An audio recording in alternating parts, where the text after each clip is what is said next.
The Voice of God, the Shepherd of Hermas, Similitudes, 9th Similitude continued.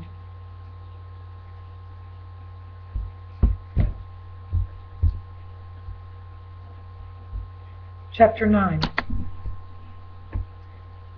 He next came to examine the white and rounded stones, and said to me, "What are we to do with these stones?" "How do I know, sir?" I replied. "Have you no intentions regarding them?" "Sir," I answered, "I am not acquainted with this art, neither am I a stone cutter, nor can I tell." "Do you not see," he said, "that they are exceedingly round? And if I wish to make them rectangular, a large portion of them must be cut away, for some of them must be of necessity be put into the building." "If, therefore," I said, "they must, why do you torment yourself, and not at once choose for the building those which you prefer, and fit them into it?" He selected the larger ones among them, and the shining ones, and hewed them. And the virgins carried and fitted them into the outside parts of the building, and the rest which remained over were carted away, and laid down on the plain for which they were brought. They were not, however, rejected, because, he said, "There remains yet a little addition to be built to the tower. And the Lord of this tower wishes all the stones to be fitted into the building, because they are exceedingly bright." And 12 women were called, very beautiful in form, clothed in black and with disheveled hair. And these women seemed to me to be fierce. But the shepherd commanded them to lift the stones that were rejected from the building, and to carry them away to the mountains from which they had been brought. And they were merry, and carted away all the stones, and put them in the place whence they had been taken.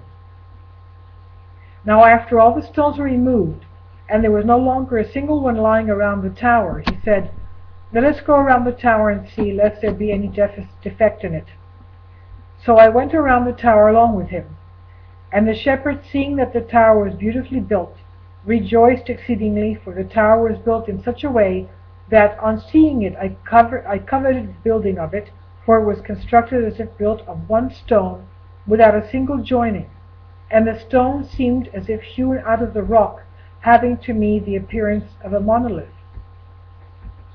Chapter 10. And as I walked along with him, I was full of joy, beholding so many excellent things.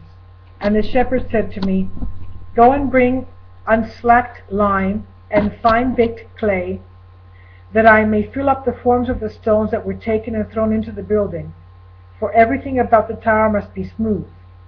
And I did as he commanded me, and brought it to him. "Assist me," he said, "and the work will soon be finished." He accordingly filled up the forms of the stone that were returned to the building, and commanded the places around the tower to be swept and to be cleaned. And the virgins took brooms and swept the place, and carried all the dirt out of the tower, and brought water, and the ground around the tower became cheerful and very beautiful. Says the shepherd to me, "Everything has been cleared away. If the Lord of the tower come to inspect it, he can have no fault to find with us." Having spoken these words, he wished to depart, but I laid hold of him by the wallet, and again began to adjure him by the Lord that he would explain what he had shown me. He said to me, "I must rest a little, and then I shall explain to you everything. Wait for me here until I return." I said to him, "Sir, what can I do here alone?" "You are not alone," he said, "for these virgins are with you." "Give me in charge to them, then," I replied. The shepherd called them to him, and said to them, "I entrust him to you until I come," and went away. And I also alone with the virgin, and I was alone with the virgins, and they were rather merry, but were friendly to me, especially the 4 more distinguished of them. Chapter 11. The virgins said to me, "The shepherd does not come here today." "What then," said I, "am I to do?" They replied, "Wait for him until he comes, and if he comes, he will converse with you, and if he does not come, you will remain here with us until he does come." And I said to them, "I will wait for him until it is late, and if he does not arrive, I will go away into the house and come back early in the morning." And they answered and said to me, "You were entrusted to us, you cannot go away from us." "Where then," I said, "am I to remain?" "You will sleep with us," they replied, "as a brother, and not as a husband. For you are our brother, and for the time to come we intend to abide with you, for we love you exceedingly." But I was ashamed to remain with them, and she, who seemed to be the first among them, began to kiss me. And the others, seeing her kissing me, began also to kiss me, and to lead me around the tower, and to play with me.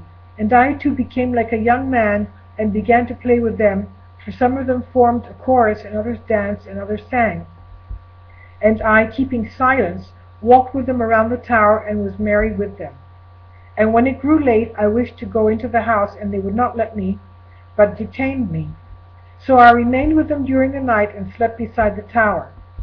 Now the virgins spread their linen tunics on the ground, and made me lie down in the midst of them. And they did nothing at all but pray. And I, without ceasing, prayed with them, and not less than they. And the virgins rejoiced because I thus prayed. And I remained there with the virgins until the next day at the 2nd hour. And the shepherd returned, and said to the virgins, "Did you offer him any insult?" "Ask him," they said. I said to him, "Sir, I was delighted, and I remained with them." "On what," he asked, "did you sup?" "I supped, sir," I replied, "on the words of the Lord the whole night." "Did they receive you well?" he inquired. "Yes, sir," I answered. "Now," he said, "what do you wish to hear first?" "I wish to hear in the order," I said, "in which you showed me from the beginning." "I beg of you, sir, that as I shall ask you, so also you will give me the explanation." "As you wish," he replied. "So also will I explain to you, and will conceal nothing from you."